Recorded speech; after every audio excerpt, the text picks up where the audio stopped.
Nietzsche escreveu que a tarefa de cada pessoa é tornar-se quem você é, mas a réplica filosófica de Simone de Beauvoir era outra. E se, como mulher, quem você é for proibido? E se transformar-se em si mesma significar ser vista como um fracasso em ser o que deveria ser? Um fracasso como mulher, como amante ou como mãe?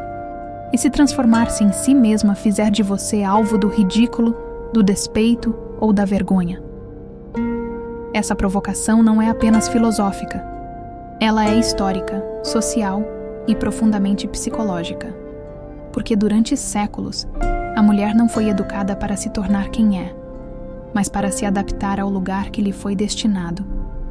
A pergunta de Beauvoir escancara um ponto central. A liberdade de ser nunca foi igualmente distribuída entre homens e mulheres. Se olharmos para os últimos 100 anos, é inegável que as transformações foram profundas. No início do século XX, a mulher não tinha direito ao voto, não tinha autonomia jurídica plena, não controlava seus bens, sua sexualidade ou suas decisões fundamentais.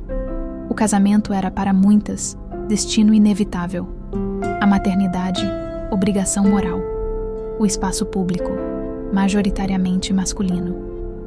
A luta feminista rompeu estruturas concretas. O direito ao voto permitiu participação política. O acesso à educação abriu caminhos intelectuais. A entrada no mercado de trabalho garantiu, ao menos em parte, independência econômica.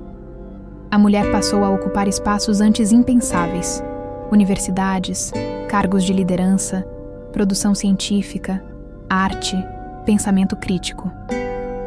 Essas conquistas não são simbólicas. Elas mudaram a realidade material da vida feminina.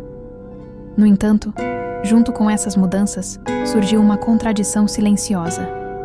A mulher passou a acumular direitos, mas não se libertou das expectativas. Trabalha fora, mas continua sendo cobrada como principal responsável pelo cuidado da casa e dos filhos.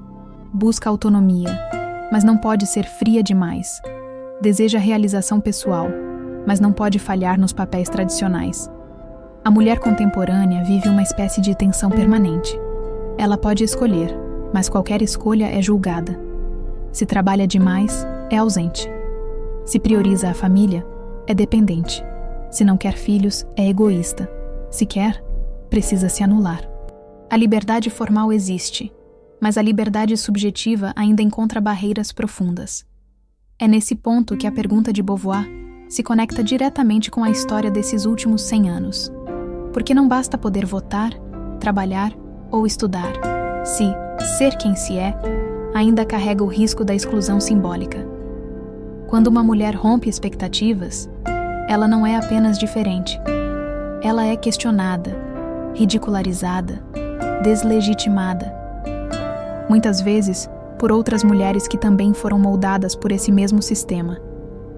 Durante muito tempo, a identidade feminina foi construída a partir da função: mulher como mãe, como esposa, como cuidadora, como suporte emocional.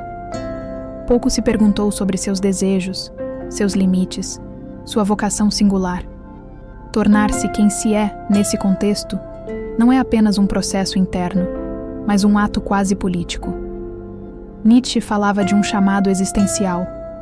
Beauvoir revela o obstáculo social. Nem todo sujeito tem o mesmo espaço para se construir. Nem toda mulher teve, ou tem, permissão para experimentar, errar, mudar de ideia, reconstruir-se. Muitas aprendem desde cedo a se ajustar para pertencer, a se calar para não perder vínculos, a se diminuir para não ameaçar. E talvez o grande desafio feminino do nosso tempo não seja conquistar novos direitos formais, mas atravessar esse território invisível, o da autorização interna. A permissão para existir sem pedir desculpas. Para sustentar escolhas que não cabem nos modelos herdados. Para reconhecer que não há uma única forma legítima de ser mulher. Por isso, a reflexão que fica não é conclusiva. Ela é aberta, incômoda e necessária. Depois de um século de lutas, conquistas e transformações, a pergunta de Simone de Beauvoir ainda ecoa. Será que a mulher pode de fato ser quem é? Ou ela ainda precisa negociar sua identidade com o olhar do outro, com a aprovação social, com o medo da rejeição? Talvez a resposta não esteja pronta. Talvez ela precise ser construída, mulher por mulher, em consciência, em coragem e em verdade. E talvez o primeiro passo não seja responder, mas sustentar a pergunta.